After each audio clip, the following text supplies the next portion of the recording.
ಕರ್ನಾಟಕ ಶಾಲಾ ಪರೀಕ್ಷೆ ಮತ್ತು ಮೌಲ್ಯನಿರ್ಣಯ ಮಂಡಳಿ ಅಥವಾ Karnataka school examination and assessment board Malleshwaram Bengaluru ಇವರು ಆಗಸ್ಟ್ 2024ರಲ್ಲಿ SLCಗೋಸ್ಕರ ನಡೆಸಿದಂತಹ ಪರೀಕ್ಷೆ 3ರ ಮಾಡೆಲ್ ಆನ್ಸರ್ಸ್ನ ಅಂದರೆ ಮಾದರಿ ಉತ್ತರಗಳನ್ನು ನಾವಿವತ್ತು ನೋಡೋಣಂತೆ.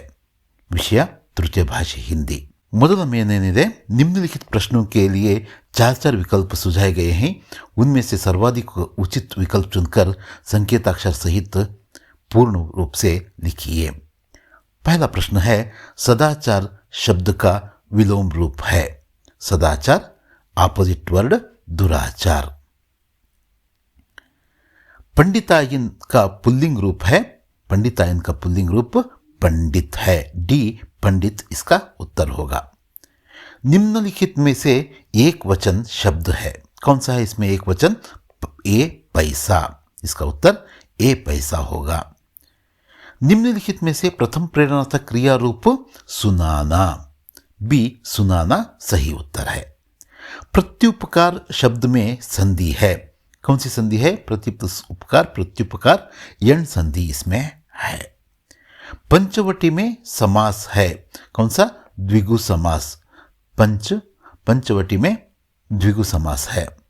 इंटरनेट का मतलब क्या है? यहाँ इस डैश में इस रिक्त स्थान में सही कारक चिन्ह कौन सा है? का. ये का इसका उत्तर है. एक छलनी में तुम्हें क्या बचेगा? वाक्य में प्रयुक्त विराम चिन्ह है. ये क्वेश्चन मार्क है ना यहाँ, वही प्रश्नवाचक. डी प्रश्नवाचक सही उत्तर होगा. नेक्स्ट में निम्नलिखित प्रथम 2 शब्दों के सूचित संबंधों के अनुरूप तीसरे शब्द लिखिए. अनुरूपता के प्रश्न हैं. पहला प्रश्न इसमें, जोहरा जलालुद्दीन आशियಮ್ಮ ಜೈನುಲಾಬ್ದೀನ್ ದಂಪತಿಗಳ ಹೆಸರುಗಳನ್ನ ಇಲ್ಲಿ ಬರಿಬೇಕು. बसंत की सच्चाई एकांकी ईमानदारों के सम्मेलन में. अरे बसंत की सच्चाई ಏಕಾಂಕಿ ಆದರೆ ईमानदारों के सम्मेलन में ಯಾವ ರೀತಿಯ ರಚನೆ ಅಂತಕ್ಕಂಥದ್ದು ಇದು ಮುಖ್ಯ. ವ್ಯಂಗ್ಯ ರಚನಾ. कर्नल खुल्लर राज्य नेता अंगदोरजी. भोला भाला कृष्ण चुगलखोर कौन है? बलराम. तीसरा मेन, निम्नलिखित प्रश्नों के उत्तर एक एक पूर्ण वाक्य में लिखिए. पूर्ण वाक्य लिखना है.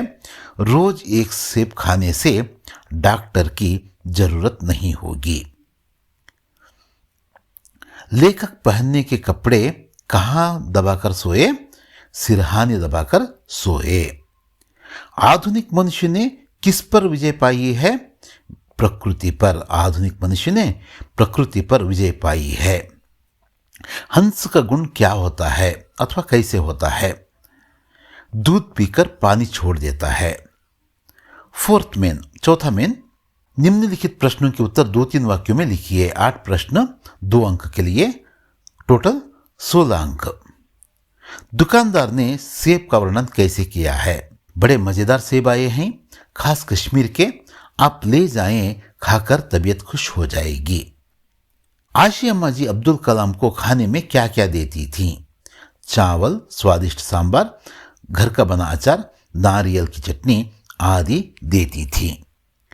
लालिम और किंचा लालिदम जंगल की ओर क्यों चल पड़े? मकान बनाने के बारे में जानवरों से पूछताछ करने के लिए लालिम और किंचा लालिदम जंगल की ओर चल पड़े. 5,000 रुपये मिलने पर मोहन क्या कहता है? ये रुपये हम प्रधानाध्यापक को देंगे. स्कूल के पुस्तकालय में गरीब बच्चों के लिए हम पुस्तकों का प्रबंध करेंगे. दिनकर जी के अनुसार मानव का सही परिचय क्या है? जो मानव आपसी भेदभाव को भूलकर दूसरे मानवों के साथ प्रेम, स्नेह और भाईचारे के साथ रहता है वही सही अथवा सच्चा मानव है. बालकृष्ण अपनी माता यशोदा के प्रति क्यों नाराज है? क्योंकि यशोदा हमेशा कृष्ण को ही डांटती है, बलराम को कुछ नहीं कहती. शनि ग्रह को शनिश्चर क्यों कहते हैं अथवा शनि ग्रह एक ठंडा ग्रह है क्यों? शनिश्चर का अर्थ होता है धीमी गति से चलने वाला. शनि ग्रह आकाश के गोल पर बहुत धीमी गति से चलता दिखाई देता है. अथवा शनि ग्रह सूर्य से बहुत दूर है, इसलिए वहाँ 150 डिग्री सेंटीग्रेड के आसपास तापमान रहता है, इसलिए शनि ग्रह अत्यंत ठंडा ग्रह है। सत्य की शक्ति के बारे में गांधी जी का कथन क्या है, अथवा अकुल ने मीना मैडम से क्या कहा? सत्य एक विशाल वृक्ष है, उसका जितना आदर किया जाता है उतना ही उसमें फल लगते हैं, उनका अंत नहीं होता है। अथवा अकुल ने मीना मैडम से कहा कि एक नागरिक की हैसियत से हमें अपने देश के राष्ट्रध्वज, राष्ट्रगान, राष्ट्रीय त्योहार आदि का आदर करना चाहिए। फिफ्थ मेन क्या है? निम्नलिखित प्रश्नों के उत्तर 3-4 वाक्यों में लिखिए। 3-4 वाक्यों में लिखना है। 9 प्रश्न होते हैं 27 अंक के लिए। 25वां प्रश्न, गिल्लू के अंतिम दिनों का वर्णन कीजिए। आखिरी दिन गिल्लू ने ना कुछ खाया ना बाहर गया। पंजे ठंडे होने पर हीटर जलाकर उष्णता देने के प्रयत्न किया। लेखिका ने सूर्योदय के साथ ही उसके प्राण चले गए। 26वां प्रश्न, बसंत एक स्वाभिमानी लड़का है, कैसे स्पष्ट कीजिए। अनाथ बसंत बाजार में कुछ चीजें बेचकर ही जी रहा है। जब राजकिशोर बिना छलने लिए पैसे देने जाते हैं तो वह इनकार कर देता है। बसंत उसे भीख मानता है। मोटर दुर्घटना के बाद भी राजकिशोर के पैसे वापस भेजता है। रोबोनील और रोबोदीप के बीच में दोस्ती कैसे हुई बताइए। रोबोनील रोज शाम को शेरू को टहलाने ले जाता था। शर्मा परिवार का रोबोट जबरू को घुमाने जाया करता था। एक दिन दोनों की मुलाकात हो गई, दोस्ती बन गई। महिला की साहसगाथा पाठ से क्या संदेश मिलता है बताइए। महिलाएं पुरुषों से कम नहीं, साहस, दृढ़ निश्चय, अथक परिश्रम आदि गुण सीखते हैं।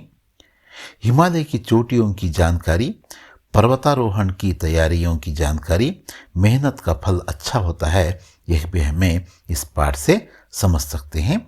कोई 3-4 अंश यहाँ लिखकर हमें उत्तर दे सकते हैं। बेंगलुरु एक विश्व प्रसिद्ध शहर है, कैसे वर्णन कीजिए। कर्नाटक की राजधानी है बेंगलुरु। देश विदेश के लोग यहाँ बसते हैं। शिक्षा और उद्योग धंधों का केंद्र है बेंगलुरु। भारतीय विज्ञान संस्थान, HAL, HMT, ITI, BHEL, BEL आदि संस्थाएं यहाँ हैं। इसको सिलिकॉन सिटी कहा जाता है। मातृभूमि के प्राकृतिक सौंदर्य का वर्णन कीजिए। ये 30वां प्रश्न है। हरे भरे सुंदर खेत हैं, फल फूलों से सुशोभित वन उपवन हैं, अपार खनिज संपदा यहाँ है। ಇವೆಲ್ಲ ಕೀ ಪಾಯಿಂಟ್ಸ್, ಅವನ್ನ ಅಷ್ಟೇ ನಾವು ನೆನ್ಪಿಟ್ಕೋಬೇಕು, ಬರಿಬೇಕು. ಅವು ಇರೋ ಹಾಗೆ ನಮ್ಮ ವಾಕ್ಯಗಳಲ್ಲಿ ನಾವು ನೋಡ್ಕೋಬೇಕು. समय अनमोल है, कैसे कविता के आधार पर स्पष्ट कीजिए। समय अत्यंत मूल्यवान है। समय का महत्व धन से ज़्यादा है। बीता हुआ समय वापस नहीं मिलता। समय को व्यर्थ गंवाना नहीं चाहिए। 32वां प्रश्न, निम्नलिखित दोहे का भावार्थ अपने शब्दों में लिखिए। दया धर्म का मूल है, पाप मूल अभिमान, तुलसी दया न छानिए जब लग घट में प्राण। इस दोहे को श्री तुलसीदास जी ने लिखे हैं। धर्म का मूल दया है, पाप का मूल अभिमान है, जीवन भर दया गुण नहीं छोड़ना चाहिए. ಎಷ್ಟು ಸಿಂಪಲ್ ಆಗಿ ನೋಡ್ರಿ, ಇಲ್ಲಿರ್ತಕ್ಕಂಥ ಒಂದು ಸೆಂಟೆನ್ಸ್ಗಳನ್ನೇ ನಾವು ಬಳಸಿ, ಕವಿಯ ಹೆಸರು ಕೂಡ ನಮಗೆ ಇಲ್ಲೇ ಸಿಗುತ್ತೆ. ಇದನ್ನು ಬಳಸಿ ನಾವು ಎಷ್ಟು ಈಸಿಯಾಗಿ ಇದನ್ನು ಬರೆದು ಈ 3 ಅಂಕಗಳನ್ನು ನಾವು ಪಡಿಬಹುದು ಅಂತಕ್ಕಂಥದ್ದನ್ನು ನೀವು ಗಮನಿಸಿ.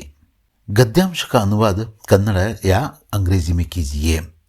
कर्नाटक में कावेरी, कृष्णा, तुंगभद्रा आदि अनेक नदियां बहती हैं.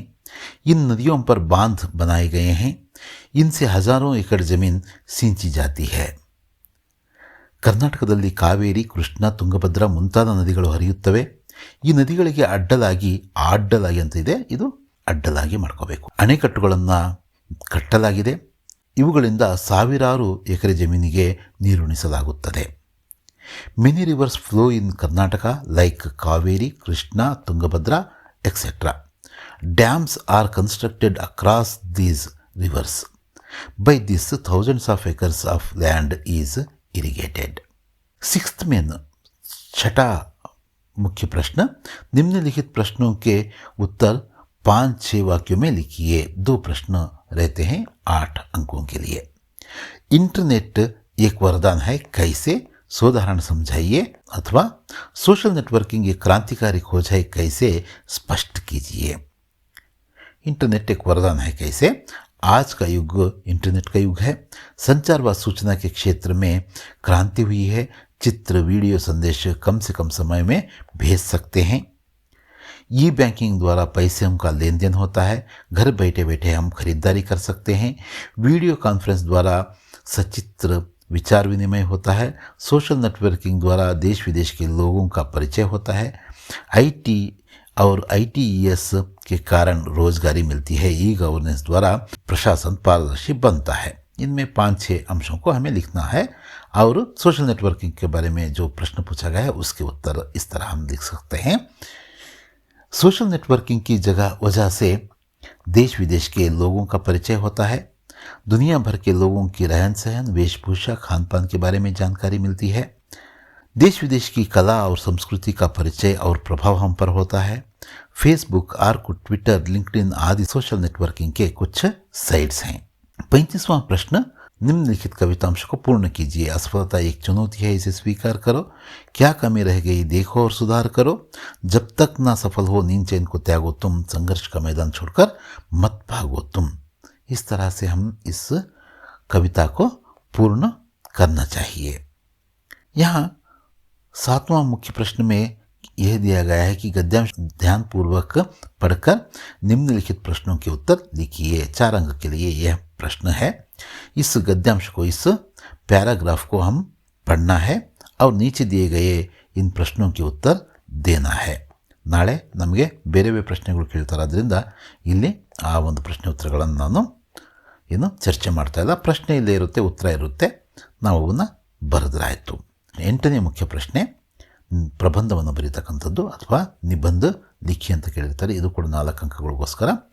ಪರ್ಯಾವರಣ ಕಿ ರಕ್ಷಾ ಕೇಳಿದರೆ, ನಾಗರಿಕ ಕರ್ತವ್ಯ ಕೇಳಿದರೆ, ಜನಸಂಖ್ಯೆ ಸಮಸ್ಯೆಯನ್ನು ಕೇಳಿದರೆ. ಇವೆರಡೂ ಕೂಡ ನಮ್ಮ ಪಠ್ಯಪುಸ್ತಕದಲ್ಲೇ ಇದೆ. ಇನ್ನೊಂದು पर्यावरण की रक्षा ಕೂಡ ನಾವು ಅಭ್ಯಾಸ ಮಾಡಿರ್ತಕ್ಕಂಥದ್ದೇ. ಇಲ್ಲಿ ನಾವು इंट्रोडक्शन ಏನು ಪ್ರಸ್ತಾವನ ಅಂತ ಮಾಡ್ತೀವಿ ಅದಕ್ಕೆ 1 अंक, विषय विस्तार के लिए 2 अंक, उपसंहार के लिए 1 अंक, कुल 4 अंक यहाँ हमें मिल सकते हैं. 9वां प्रश्न मुख्य प्रश्न, पत्र लिखना है. हमें छुट्टी पत्र के बारे में हम सोच सकते हैं. छुट्टी पत्र का व्यवहारिक पत्र भी कहा जाता है इसको.